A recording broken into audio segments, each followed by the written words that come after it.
Hello বন্ধুরা, learn with পাইয়ের প্রযোজনায় আমি মোহাম্মদ হাসান কিপ্রিয়া আপনাদের জন্য নিয়ে এসেছি গণিতের সবথেকে সুন্দর ব্রাঞ্চ রিয়েল অ্যানালাইসিসের উপর লেকচার সিরিজ। তবে প্রথমে বলে নেই এই রিয়েল অ্যানালাইসিস আসলে কী বা শেখানো হয় এই রিয়েল অ্যানালাইসিসে। তাহলে শুনুন এবার। আমরা সকলেই তো ক্যালকুলাসের সাথে মোটামুটি পরিচিত। ক্যালকুলাস ছাড়া আমাদের মডার্ন লাইফ চিন্তা করাও সম্ভব নয়। তবে এখানে একটা কথা থেকেই যায় যে ক্যালকুলাস আসলো কিভাবে, ক্যালকুলাসের সূত্রগুলো কেনই বা এরকম হলো, অন্যরকম হলেও বা কী প্রবলেম ছিল। আমরা যে প্রতিনিয়তই ইন্টিগ্রেশন করে আসতেছি এবং আমরা বলতেছি এই ইন্টিগ্রেশন হচ্ছে ডিফারেন্সিয়েশনের বিপরীত ফাংশন, তারা পরস্পরকে ক্যান্সেল করে দেয়। ইন্টিগ্রেশন ডিফারেন্সিয়েশনকে ক্যান্সেল করে দেয়, তারা বিপরীত ফাংশন। মানুষ কিভাবে ব্যাপারটা বুঝলো যে ইন্টিগ্রেশন ডিফারেন্সিয়েশনের ঠিক বিপরীত ফাংশন? এই সকল প্রশ্নের উত্তরই আমরা এই কোর্স থেকে পেয়ে থাকি। আশা করি আপনাদের সবার আমার ভিডিওগুলো ভালো লাগবে।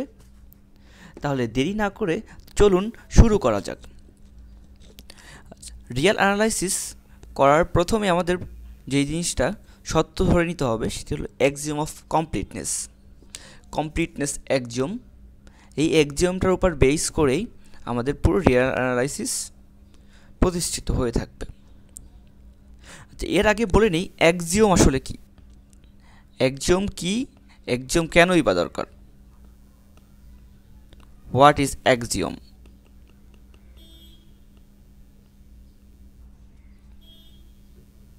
অ্যাক্সিওম কি?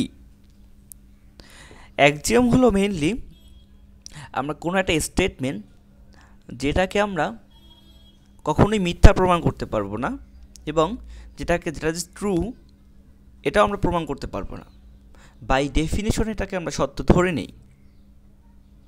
এরকম কোনো স্টেটমেন্ট একেই বলা হয় অ্যাক্সিওম। সেম আমাদের রিয়েল অ্যানালাইসিসের এরকম একটা অ্যাক্সিওমের উপর প্রতিষ্ঠিত। সেই অ্যাক্সিওমটা হলো অ্যাক্সিওম অফ কমপ্লিটনেস। এখন এটার নাম অ্যাক্সিওম অফ কমপ্লিটনেস কেন দেওয়া হয়েছে এবং এই অ্যাক্সিওমটা কেনই বা দরকার এটা আমরা একটু পরে দেখব। এর আগে অ্যাক্সিওমটা কী বলে সেটা একটু বুঝে নেই। আমাদের অ্যাক্সিওমটা বলতেছে যে if a set is bounded above, এখন বাউন্ডেড অ্যাবাভ ব্যাপারটা কী সেটা আমাদের আগে বুঝতে হবে। Then it has a least upper bound. Least upper bound কি, এই দুইটা জিনিস আমাদেরকে বুঝতে হবে। তার মানে বাউন্ডেড অ্যাবাভ বলতে আসলে কী বোঝায়, লিস্ট আপার বাউন্ড বলতে আসলে কী বোঝায়, এই দুইটার ডেফিনেশন আমাদেরকে প্রথমে বুঝতে হবে। দেন আমরা দেখব আসলে এই অ্যাক্সিওমটা আমাদেরকে কী বলতেছে এবং এই অ্যাক্সিওমটার নাম অ্যাক্সিওম অফ কমপ্লিটনেস কেন দেওয়া হয়েছে। ওকে, তাহলে চলুন দেখা যাক। প্রথমে আসি বাউন্ডেড অ্যাবাভ। এই বাউন্ডেড অ্যাবাভের ডেফিনেশনটা মানে কি, কোনো একটা সেট বাউন্ডেড অ্যাবাভ মানে কি? কোনো একটা সেট বাউন্ডেড অ্যাবাভ মানে হলো এই এ একটা সেট আমাদের কাছে আছে, এই এ সেটের ভিতর অবশ্যই রিয়েল নাম্বার আছে, something real number A1 A2 এভাবে রিয়েল নাম্বার আছে। তাহলে এদেরকে আমরা যদি রিয়েল লাইনে প্লট করি A1 A2 এভাবে করলে আমরা পুরো এ সেটটাকে প্লট করতে পারতেছি। তাহলে বাউন্ডেড অ্যাবাভ মানে হলো এই সেটটা ইনফিনিটিতে গিয়ে শেষ হয় নাই, এই সেটের থেকে সবগুলো এলিমেন্ট থেকে বড় এরকম আরেকটা এলিমেন্ট অবশ্যই আছে যেটা এই সেটের বাইরে বা এই সেটের ভিতরে থাকতে পারে। তাহলে এ আমাদের এই সেটটা, এই এ সেটটা এই এলিমেন্টটা থেকে এই সেটের সবগুলো এলিমেন্ট এই এম থেকে ছোট।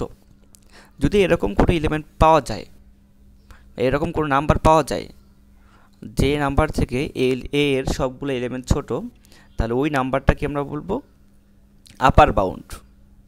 আপার বাউন্ড মানে হলো এর একটা আপার বাউন্ড, আর একে বলবো আমরা এ হলো বাউন্ডেড অ্যাবাভ। মানে if there exist M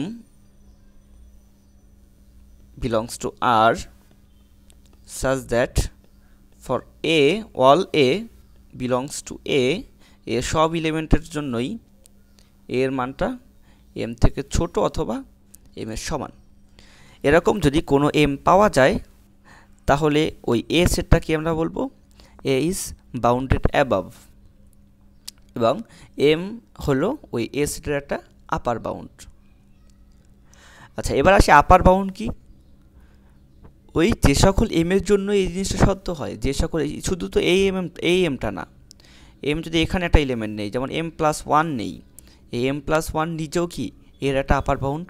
M plus two যদি নেই আমি, তাহলে এম প্লাস টুটাও হলো এর একটা আপার বাউন্ড। তার মানে একটা সেটে আর আপার বাউন্ড, অসংখ্য আপার বাউন্ড থাকতে পারে।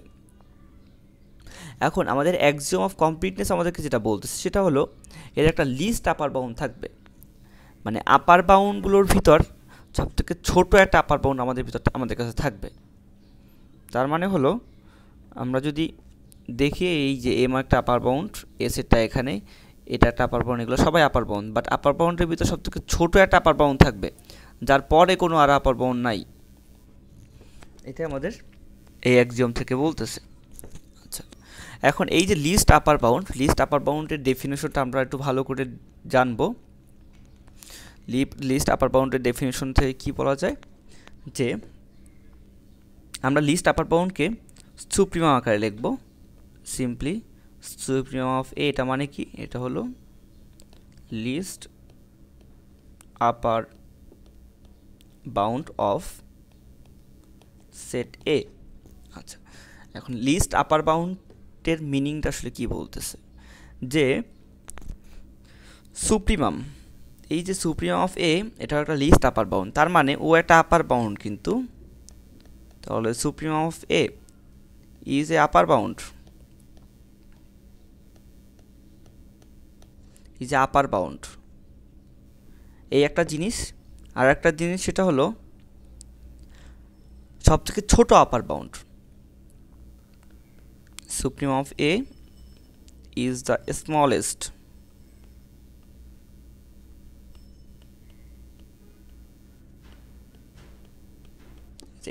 Smallest upper bound.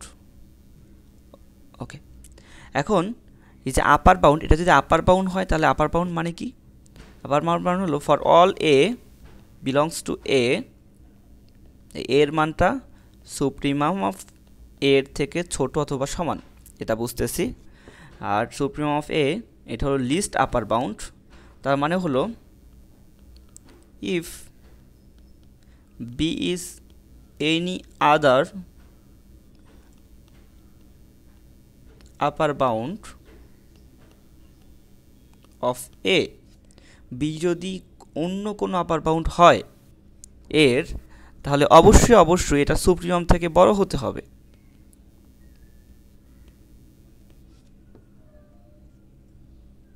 তাহলে বিটা অবশ্যই সুপ্রিমাম থেকে বড়। এই দুইটা জিনিস আমরা আপার বাউন্ডের ডেফিনেশন থেকে বুঝতেছি, মানে এই দুইটাই হলো আমাদের আপার বাউন্ডের ডেফিনেশন আসলে। আচ্ছা, এই যে আপার বাউন্ডের ডেফিনেশন, এখান থেকে আমরা ডিফাইন করলাম যে এর আসলে এই জিনিসগুলো আপার বাউন্ড। এখন আমাদের প্রুভের জন্য আমরা এই আপার বাউন্ডের আর একটা ভালো একটা ডেফিনেশন দেখব। ডেফিনেশন বলে আর একটা ল্যামা দেখব, যেটা কিনা এই দুইটা ডেফিনেশন থেকেই পাওয়া যায়, যেই ল্যামাটা নিয়ে আমাদের পরবর্তীতে কাজ করাটা ইজি হবে। ওই ল্যামাটা কি বলতেছে আমাদের, ওই ল্যামাটা এরকম যে ইফ, ওকে এই ল্যামাটা আমি একটু লিখি,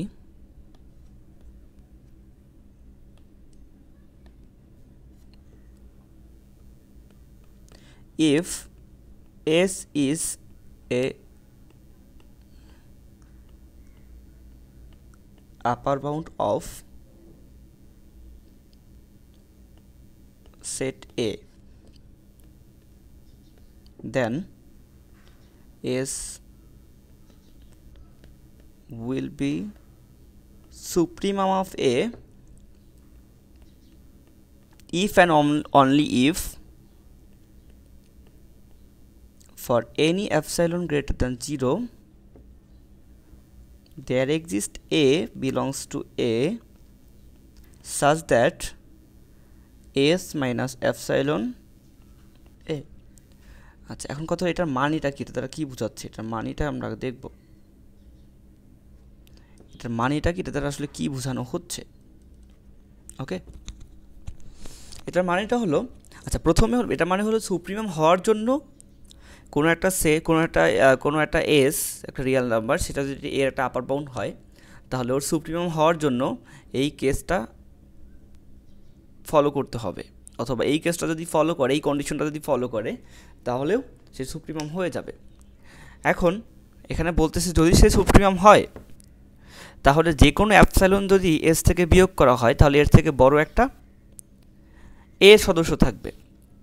তার মানে কি, এটা আমাদের একটা এ সেট, এটা আমাদের এ সেটের বাউন্ডারি, এই যে এলিমেন্টটা এটা হলো আমাদের সুপ্রিমাম এস, এস আমাদের সুপ্রিমাম।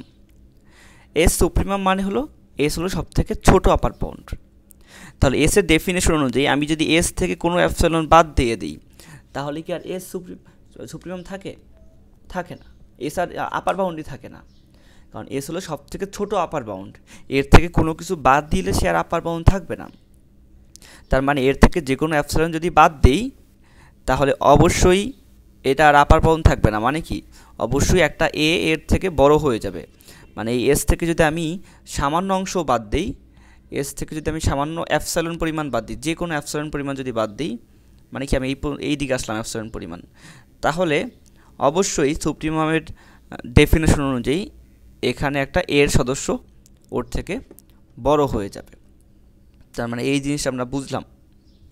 সেকেন্ড কথা যেটা, সেকেন্ড হলো যদি এই প্রপার্টিসটা ফলো করে এবং সে যদি আপার বাউন্ড হয়, তাহলে আমরা দেখাতে পারবো যে সে হলো সুপ্রিমাম। এখন সেকেন্ড এই জিনিসটা কীভাবে দেখাবো? সেকেন্ড জিনিসটা দেখানো যায় যে ধরলাম এস দেওয়া আছে আপার বাউন্ড, এস আমাদের আপার বাউন্ড, আর এস মাইনাস অ্যাপসাইলন, যে কোনো অ্যাপসাইলন বাদ দিলে এর থেকে বড় একটা এর সদস্য পাওয়া যাবে। দেয়ার এক্সিস্ট সাম এ, এই দুইটা জিনিস সত্য। এখন এখান থেকে আমাদের দেখাতে হবে এই এসটা আমাদের সুপ্রিমাম। ওকে ফাইন, তাহলে আমরা এটা কীভাবে দেখাতে পারি? যে ধরলাম এইটুকু আমাদের এ সেটের সদস্যটা এইটুকুর মধ্যে আছে, আর সুপ্রিমামটা এই এসটা এখানে আছে। আচ্ছা, এখন যেহেতু এ একটা আপার বাউন্ড, তাহলে আমাদের অ্যাক্সিওম অফ কমপ্লিটনেস থেকে আমরা বুঝতে পারতেছি যে ওটা একটা সুপ্রিমাম থাকবে। এখন এই সুপ্রিমামটা যদি এস ছাড়া অন্য কোনো এলিমেন্ট হয়, ধরলাম বি হলো সুপ্রিমাম, তাহলে বি হলো এই এ সেটটার সুপ্রিমাম। আচ্ছা, তাহলে বি যদি সুপ্রিমাম হয়, এর যেহেতু আপার বাউন্ড আর বি হলো লিস্ট আপার বাউন্ড, তাহলে বিকে অবশ্যই কী হইতে হবে? এস থেকে ছোট হইতে হবে। ওকে ফাইন, এবার আমরা একটা কাজ করব, এই যে বি আর এস এর মধ্যে যতটুকু ডিস্টেন্স, সেটা কত? S minus B. আমি যদি এস থেকে এস মাইনাস বি বিয়োগ করে দেই, তাহলে এই প্রপার্টিস অনুযায়ী যে কোনো অ্যাপসিলন বিয়োগ করলে এর থেকে বড় একটা এ পাওয়া যাবে। তাহলে এর থেকে বড় একটা এ পাওয়া যাচ্ছে, তার মানে এখানে কি দেখাচ্ছে? S minus S plus B, there exist A belongs to A. তার মানে বি এর থেকে বড় একটা এ পাওয়া যাচ্ছে। তাহলে এই যে বিটা, যাকে আমরা সুপ্রিমাম বলতেছিলাম, এই বি এখন তাহলে তো আর সুপ্রিমাম হওয়া পসিবল না, কারণ বি আমাদের কোনো আপার বাউন্ডই না। সুতরাং B is not supremum of এ।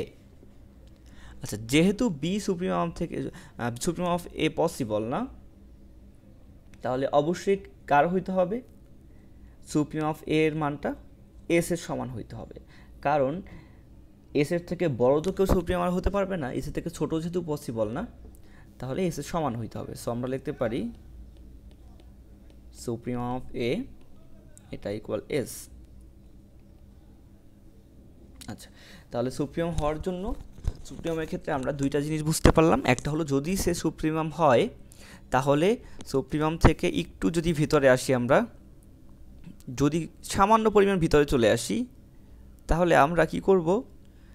এই যেখানে চলে আসবো এইটা আর সুপ্রিমামের মাঝখানে আর একটা এলিমেন্ট রেখে আসব। আর যদি এটা হলো সুপ্রিমাম হইলে এই জিনিসটা ঘটবে, মানে সুপ্রিমাম হইলে আমরা যে কোনো অ্যাপসিলন বিয়োগ করলেই এর থেকে বড় একটা এ খুঁজে পাবো। আর বাকি আরেকটা জিনিস, কোনো একটা এলিমেন্ট মানে কোনো একটা নাম্বার সুপ্রিমাম কিনা সেটা কীভাবে বুঝতে পারবো? সেটা বোঝার জন্য এই কন্ডিশন যে ওই নাম্বারটাকে প্রথমে অবশ্যই আপার বাউন্ড হতে হবে, তারপর দেখব তার থেকে যে কোনো অ্যাপসাইলন বিয়োগ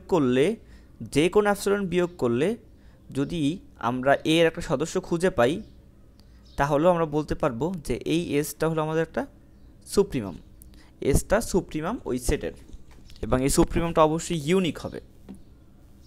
ওকে, আচ্ছা এখন তাহলে আসা যাক আমাদের এই অ্যাক্সিওম অফ কমপ্লিটনেসের দরকারটা কি, কেনই বা দরকার অ্যাক্সিওম অফ কমপ্লিটনেসের। ওকে, ধরলাম এটা আমাদের একটা সেট এ থেকে এটা হলো আমাদের √2, তার মানে এ একটা সেট, এই এ সেটের ভিতর কারা আছে, এমন সব এক্স আছে যেই এক্সগুলো হলো 0 থেকে √2 এর ভিতরে। ওকে, এখন এই যে এই সেটটা অ্যাক্সিওম অফ কমপ্লিটনেস যদি সত্য না হয় তার মানে কি বোঝাচ্ছে, এই সেটটা তো একটা আপার বাউন্ড, এই সেটটা তো আপার বাউন্ড আছে, যেমন আমরা বলতে পারি 2 বা 3 একটা আপার বাউন্ড, 3 যা এই সেটটা তো বাউন্ডেড বোঝাই যাচ্ছে, এখানে আমরা অনেক আপার বাউন্ড তৈরি করতে পারবো এই সেটের। এখন যদি অ্যাক্সিওম অফ কমপ্লিটনেসটা ট্রু না হয় তাহলে আমরা বলতে পারি না যে এ সেটের লিস্ট আপার বাউন্ড আছে কি নাই। ওকে, যদি এটার লিস্ট আপার বাউন্ড না থাকে, এখানে দেখা যাচ্ছে যদি লিস্ট আপার বাউন্ড থাকে তাহলে অবশ্যই কত হইতে হবে, √2 হইতে হবে, √2 হতে হবে লিস্ট আপার বাউন্ড, কারণ লিস্ট আপার এই √2 থেকে কোনো কিছু বিয়োগ করলেই, হালকা বিয়োগ করলে সেটা এ সেটের ভিতরে চলে আসবে এবং এর পরে আর একটা এলিমেন্ট পাওয়া যাবে যেটা কিন্তু এ সেটের ভিতরে আছে। এখন যদি এই সেটের কোনো লিস্ট আপার বাউন্ড না থাকে তাহলে কিন্তু আমরা বলতে পারতেছি যে এ সেটের বাইরে যে এলিমেন্টগুলো, মানে এ সেটের যে আপার বাউন্ডগুলো, এ সেটের যারা আপার বাউন্ড, এই যে এদিকে যারা আপার বাউন্ড, এদের মধ্যে কোনো লিস্ট সদস্য নাই। লিস্ট সদস্য নাই মানে হলো এই যে √2 যে এক্সিস্ট করে কি করে না, এটা নিয়ে আমাদের এখন একটা প্রবলেম হয়ে গেছে যে লিস্ট আপার বাউন্ড থাকলে তো √2 হওয়া উচিত, √2 হইতে হবে, আর যদি লিস্ট আপার বাউন্ড না থাকে তাহলে তো √2 নামে কোনো রিয়েল নাম্বারই এক্সিস্ট করা উচিত না, কারণ √2টাই হলো আমাদের, যদি লিস্ট আপার বাউন্ড থাকে তাহলে √2টা হবে। এখন এই যে লিস্ট আপার বাউন্ড আমাদের অ্যাক্সিওম অফ কমপ্লিটনেস প্রপার্টি যদি আমরা সত্য না ধরি তাহলে এই যে √2 আদৌ এক্সিস্ট করে কি করে না এর একটা কোশ্চেন চলে আসে আমাদের। সেমভাবে এখানে √2 জায়গায় √3 হতে পারে, √4 হতে পারে, √5 হতে পারে, যারা হলো ইরাশনাল নাম্বার, মানে যাদের রুটটা আমরা জানি না, এদের এক্সিস্টেন্সটা আমরা আসলে ক্লিয়ারলি বলতে পারি না যে এই √2 নামের কোনো রিয়েল নাম্বার আদৌ এক্সিস্ট করে কি করে না, বা √5 নামের কোনো রিয়েল নাম্বার আদৌ এক্সিস্ট করে কি করে না, এই সব জিনিসগুলোকে আমরা ডিফাইন করতে পারবো না। বাট আমরা যদি এই যে অ্যাক্সিওমটাকে আমরা যদি ট্রু ধরে নেই তাহলে বলতে পারি এই যে এ সেটের সুপ্রিমাম আছে সেটা আমরা বুঝতে পারি এবং দেখাতে পারি তাহলে √2টা হলো কি এই সেটের সুপ্রিমাম, তাহলে √2 যেহেতু এস এর সুপ্রিমাম তাহলে √2 অবশ্যই কি রিয়েল নাম্বারের ভিতরে আছে, এভাবে আমরা প্রুভ করে নিতে পারি। ওকে, সো যদি এই অ্যাক্সিওম অফ কমপ্লিটনেসটা না থাকতো, মানে এখন কথা হলো এটাকে কমপ্লিটনেস কেন বলা হয়, কারণ এই যে মাঝখানে হোলগুলো যদি আমাদের এই √2 এক্সিস্ট না করতো তাহলে এখানে √2 জায়গায় একটা কি ফাঁকা জায়গা থাকতো যেখানে কোনো রিয়েল নাম্বার নাই, এরকম √5 জায়গাটা ফাঁকা জায়গা থাকতো, √3 জায়গাটা ফাঁকা জায়গা থাকতো, এই যে হোলগুলো থাকতো আমাদের, যেগুলো সম্পর্কে আমরা শিওরভাবে কিছু বলতে পারতাম না যে এই নাম্বারগুলো এক্সিস্ট করে কি করে না, তার মানে রিয়েল নাম্বারটা আমাদের এরকম কমপ্লিট হইতো না, আমাদের এরকম কমপ্লিট রিয়েল নাম্বার পেতাম না যে একটা নাম্বারের পর আরেকটা নাম্বার আছে, রিয়েল নাম্বারগুলো ডেন্স যেটাকে বলি, যে কোথাও কোনো ফাঁকা জায়গা নাই রিয়েল লাইনের ভিতর, সেটা আমরা আর বলতে পারতাম না।